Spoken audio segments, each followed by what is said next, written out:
एक 30 साल का युवक जिसके हाथ में कट्टा है यानी कि पिस्तौल है, जो कानून और पुलिस को खुली चुनौती दे रहा है, हवाई फायरिंग भी कर रहा है। पुलिस उसको सरेंडर करने के लिए अपील करती है, मिन्नती करती है, लेकिन वह नहीं मानता और जवाबी कार्रवाई में पुलिस उसके ऊपर गोली चला देती है, यानी कि पुलिस के द्वारा एनकाउंटर कर दिया जाता है। उसे 3 गोलियां लगती है, 2 पैरों में, 1 पेट में। अस्पताल में ले जाने के समय बहुत ज़्यादा बहने की वजह से उनकी मौत हो जाती है। पहली नज़र में अगर अभी घटना देखते हैं, सुनते हैं, तो आपको बिहार पुलिस या फिर बिहार पुलिस में मौजूद एसटीएफ के जवान की पीठ थपथपाने के ऊपर मजबूर कर सकती है और आप यह मान सकती हैं कि चलिए बहुत अच्छा हुआ, एक अपराधी का खात्मा हो गया। लेकिन जब आप इस घटना को बारीकी से देखेंगे तो हकीकत आपको कुछ और ही नजर आएगा। यह घटना आपके मन में कई तरह के गंभीर सवाल खड़े कर सकता है और पुलिस की इस कार्रवाई के ऊपर आपको सोचने के ऊपर मजबूर कर देगा। मौजूदा वक्त में बात करें तो सोशल मीडिया से लेकर पूरे मुख्य धारा में, आज पूरे इंडिया में, यहाँ तक विदेशों में भी ये सवाल, जो बिहार पुलिस की जो कार्रवाई के ऊपर सवाल उठ रहे हैं। और बिहार पुलिस जो है आज के टाइम में बिल्कुल बैकफुट पर चल रही है। उसके तरह से कई तरह सवाल उठाए जा चुके हैं और कई पुलिस वालों ने काफी तक सरेंडर भी हो चुका है, जो इस कथित फर्जी एनकाउंटर के लिए आज के विशेष समिति का भी गठन किया जा चुका है। तो आइए इस घटना को समझते हैं कि यह घटना वास्तव में क्या है, कौन था यह भरत भूषण तिवारी। तो दोस्तों बात करते हैं, घटना बिहार के भोजपुर जिले की है। जिसका एनकाउंटर हुआ उस युवक का नाम था भरत भूषण तिवारी। अगर उसकी क्वालिफिकेशन की बात करें तो वो बीएससी पास एक पढ़ा लिखा और जागरूक नौजवान था और उसके पिता बिहार पुलिस में सेवा दे चुके थे, यानी कि रिटायर्ड कर्मचारी भी थे। इस कारण से भरत भूषण तिवारी ने प्रशासनिक और राजनीतिक व्यवस्था को बहुत ही करीब से देखा था, बहुत ही करीब से जाना था। और एक्चुअल में कहा जाए, पढ़ा लिखा होने के बावजूद, जुआ होने के साथ साथ वह समाज और देश में जमीनी स्तर पर बदलाव करना चाहता था।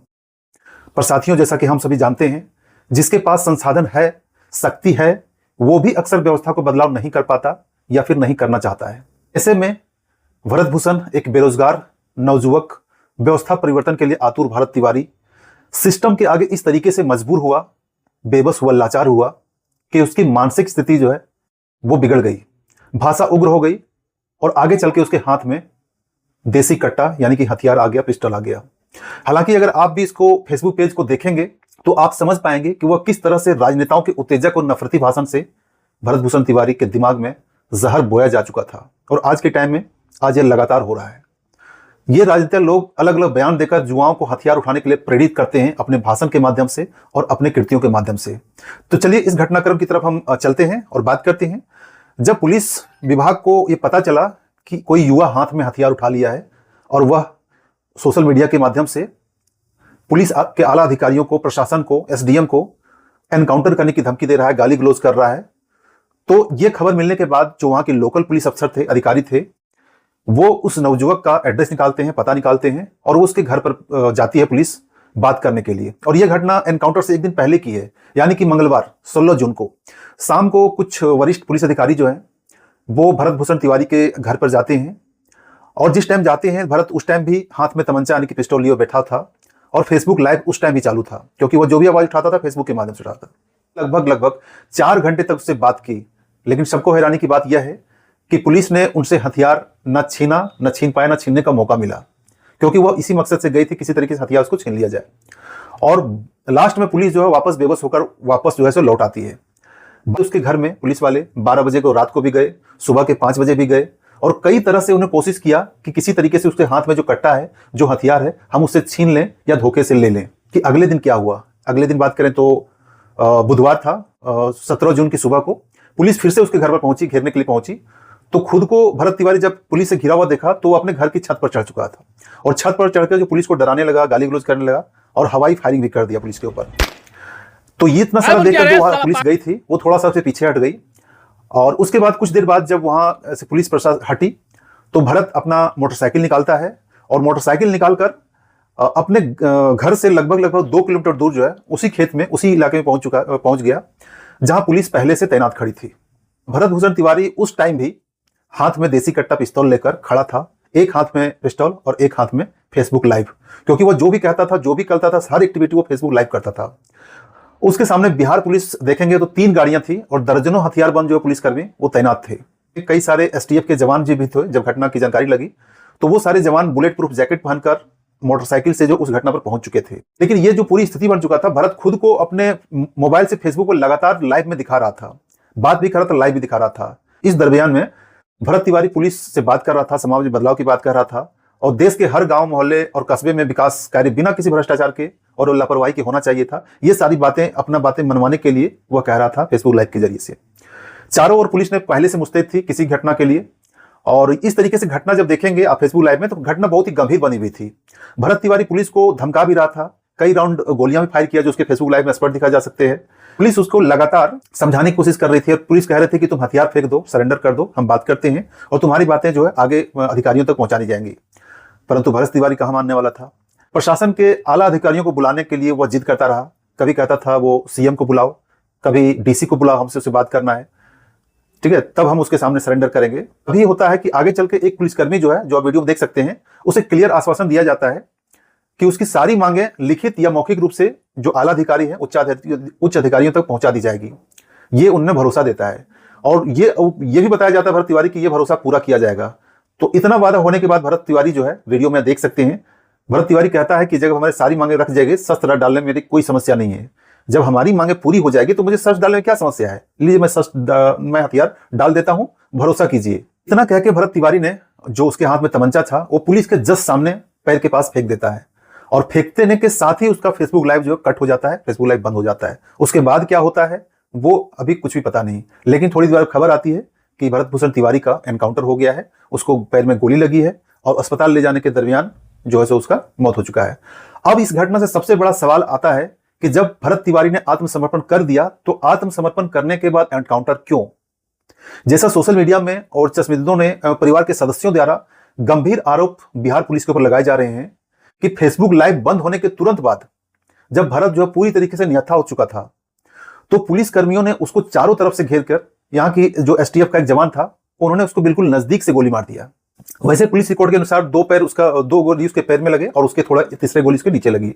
पुलिस और कानून कहता है कि अगर कोई अपराधी प्रवृत्ति का व्यक्ति समझाने बुझाने के बाद भी आत्मसमर्पण यानी कि सरेंडर नहीं करता है और पुलिस पर हमला कर देता है, फायरिंग स्टार्ट कर देता है, तो कानून, भारत का कानून उसको, पुलिस को पूरा हक और अधिकार देता है कि सेल्फ डिफेंस के तहत वो गोली चला सकता है। भरत तिवारी ने जब हथियार फेंक दिया तब पुलिस के उठाने से पहले ही फिर से उसको उठाने कर पुलिस पर हमला कर देता है, जैसा पुलिस वाले लोग कह रहे हैं, और मजबूरन जो है पुलिस को उसके ऊपर गोली चलानी पड़ती है और गोली चलाने के बाद वो घायल हो जाता है। घायल स्थिति में उसका जो है रास्ते में उनकी मौत हो जाती है। ये पुलिस का आर्गुमेंट है, क्योंकि वो कहती है कि घायल अवस्था में हमने भरत तिवारी को पहले उसके स्थानीय अस्पताल के आसपास ले गया, जहां डॉक्टरों ने बहुत ज्यादा ब्लीडिंग होने की वजह से उसको जो कहा कि उसको हायर डिपार्टमेंट ले जाइए, हायर ट्रीटमेंट के लिए जरूरत पड़ेगी, तो उसको डॉक्टरों ने पटना रेफर कर दिया। तो रास्ते में ही भरत तिवारी की मौत हो गई।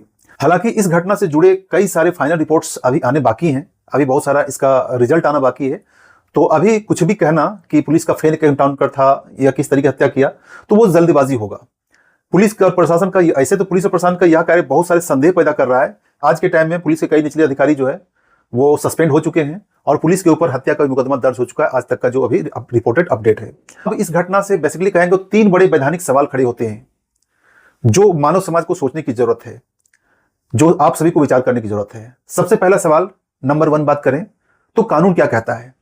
कानून कहता है, भारतीय कानून कहता है, जिसमें से स्पष्ट लिखा हुआ है कि कोई भी कितना भी बड़ा अपराधी या हत्यारा क्यों ना हो, अगर वह पुलिस या अदालत के सामने सरेंडर कर देता है तो उसी कानूनी संरक्षण मिलता है और अदालत जो सजा तय करती है वही उसको सजा दिया जा सकता है। और यह धारा, यह कानून जो है बीएनएस 2023 के पर बताया गया है कि अगर कोई आत्मसमर्पण करने के बाद भी कोई दुर्भावनापूर्ण जो है किसी तरीके से निहत्थे व्यक्ति के ऊपर गोली चला देता है और जिससे उसकी मृत्यु हो जाती है आगे चल के, तो यह सीधा सीधा हत्या का मामला बनता है।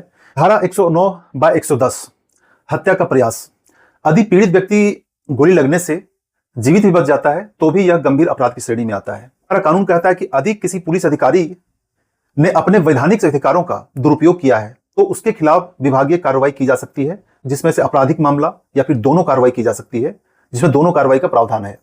यहां एक बात गौर करने की बात है कि भरत तिवारी के मामले में ना तो भरत तिवारी कोई पेशेवर अपराधी था, ना कोई पेशेवर मुजरिम था, ना ही कोई इनामी बदमाश था और ना ही कोई हत्यारा।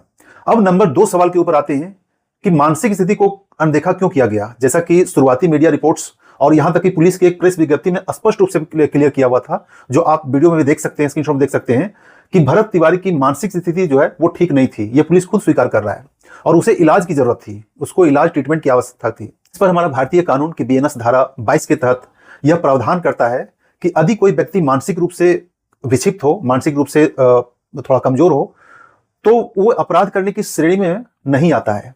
पहले अगर वो अपराध हो ही जाता है, पहले उसकी मानसिक स्थिति की जांच की जाती है और उसे विशेष कानूनी प्रावधान या संरक्षण मिलता है। जबकि इस मामले में स्पष्ट दिख रहा है कि भरत तिवारी ने पुलिस के सामने हथियार फेंक दिया, जो फेसबुक वीडियो के लाइव में अब दिख रहा है, यानी कि सरेंडर कर दिया, और सरेंडर करने के बाद उसको गोली लगती है। तो सबसे बड़ा सवाल यहीं से खड़ा हो रहा है। हालांकि ये वीडियो में कहीं स्पष्ट नहीं है, अभी तक कोई वीडियो नहीं आया है कि हथियार फेंकने के बाद क्या हुआ, तो इसका स्पष्ट प्रमाण अभी तक नहीं उठ रहा है, अभी तक नहीं मिला है। लेकिन सवाल तो उठना लाजमी है, सवाल तो पूरे देश में विदेश में ये उठ रहा है। सवाल नंबर 3 की आते हैं कि एनकाउंटर की जो संस्कृति आज के टाइम बढ़ रहा है, वह वास्तव में देखा जाए तो बहुत ही खतरनाक ट्रेंड आज के टाइम में चल पड़ा है। बहुत सारे लोग जाने अनजाने में इस एनकाउंटर का जो फैशन चल पड़ा है, जो ट्रेंड चल पड़ा है, उसका सपोर्ट करता है। वास्तव में कहा जाए तो हमारी जो न्यायिक प्रक्रिया है वो इतना धीमा है, इतना कमजोर है कि कई बार होता है कि फैसला आने में जो है वो सालों साल लग जाता है, और जब उसका फैसला आता भी है तो उस फैसले का, उस जजमेंट का कोई वैल्यू नहीं रह जाता है। तो ऐसे में आम जनता हताश हो जाती है और उसको लगता है कि जब पुलिस किसी को एनकाउंटर करता है तो वो उसका सराहना करता है, चाहे वो फर्जी ही क्यों ना हो, उसका लोग पुलिस का सराहना करते हैं कि तुरंत उसको जो है सो एनकाउंटर मिल हो गया। लोग अक्सर इसकी सराहना इसलिए करते हैं, फूलों की बरसात भी करते हैं, क्योंकि आज के टाइम में लोग इंस्टेंट जस्टिस को बहुत ज्यादा पसंद करने लगे हैं। तुरंत जो है रफा दफा फैसला हो गया, तुरंत हो गया फैसला। तो ये फैशन जो है और ये इंस्टेंट जस्टिस की जो चाहत है, ये समाज में एक खतरनाक रास्ते की तरफ ले जा रहे हैं, जो आज के बुद्धिजीवी कई दिनों से आगाह कर रहे हैं। यह ट्रेंड आज के टाइम में बहुत ही घातक बनता जा रहा है, क्योंकि ये ट्रेंड पुलिस प्रशासन को असीमित और अनुचित शक्तियां दे सकता है, जिसके दुरुपयोग होने की संभावना हमेशा बनी रहती है। यदि आज हम इस पर चुप रहते हैं तो कल जो यह कानून है, जो कानून का दुरुपयोग हो रहा है, यह किसी ना किसी रूप में डायरेक्ट इनडायरेक्ट से आप सभी को प्रभावित जरूर कर सकता है। इसलिए हमें अपनी न्यायिक व्यवस्था, जो हमारा जुडिशरी सिस्टम है, उसके ऊपर भरोसा करना चाहिए और उसको चाहिए कि हमें दुरुस्त करने की जरूरत है। फास्ट ट्रैक कोर्ट जो है जितनी जल्दी हो सके, जितना ज्यादा हो सके उतना बनाना चाहिए, क्योंकि फास्ट ट्रैक कोर्ट होगा तो सारी जो केस चल रहे हैं उसका इंस्टेंट निपटारा होगा, इंस्टेंट जस्टिस होगा। उसी को आपको सपोर्ट करना है, ना कि आपको एनकाउंटर का सपोर्ट करना है। प्रेजेंट टाइम में देखेंगे तो पुलिस विभाग से लगभग अभी जो अपडेट निकल कर रही है, 4 पुलिस कर्मियों को सस्पेंड किया जा चुका है। लेकिन यह सस्पेंशन जो है, यह निलंबन एनकाउंटर के लिए नहीं, बल्कि इस स्थिति की किया गया है कि उन्होंने मामले को सही तरीके से हैंडल नहीं कर पाया। यानी कि भरत भूषण तिवारी का जो मामला था, उन पुलिसकर्मियों ने सही तरीके से हैंडल नहीं कर पाया, जिसके ऊपर उसको सस्पेंड कर दिया गया। अब आगे हमेशा की तरह राजनीतिक दल इसमें से कूद चुके हैं, लोग अपने अपने राजनीतिक रोटियां सेक रहे हैं, अपनी अपनी तरह से बातें कर रहे हैं। कुछ लोग तो पुलिस की कार्रवाई का बचाव भी कर रहे हैं, तो लेकिन अधिकांश लोग जो है इसे पूरी तरीके से गलत और मानवाधिकारों का हनन बता रहे हैं। अब यह सवाल यह आता है कि इस केस का भविष्य क्या है, यह केस भविष्य में क्या होगा, कोई ऐसा मिसाल पेश करेगा, कोई बदलाव आएगा, या फिर क्या होगा।